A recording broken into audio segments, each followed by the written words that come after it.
Il aura fait 5 mois à la tête du gouvernement tunisien de coalition. Eliès Farfar a démissionné. Tunis, où l'on retrouve notre correspondante Maureen Mercier. Maureen, cette démission, ce n'est pas vraiment une surprise, hein.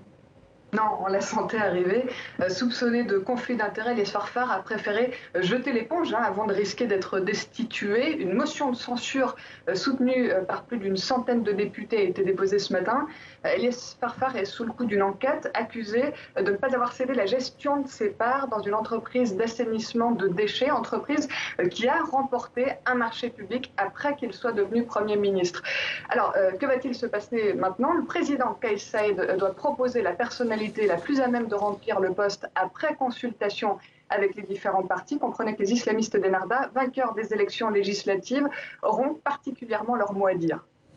Et quelles sont les réactions, Maureen, autour de vous, dans les rues de Tunis et ailleurs dans le pays?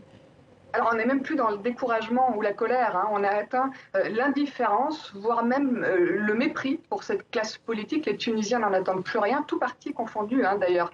On se souvient que lors des dernières élections, ceux qui ne se sont pas abstenus ont voté très souvent pour des indépendants. C'était déjà un signe de ras-le-bol.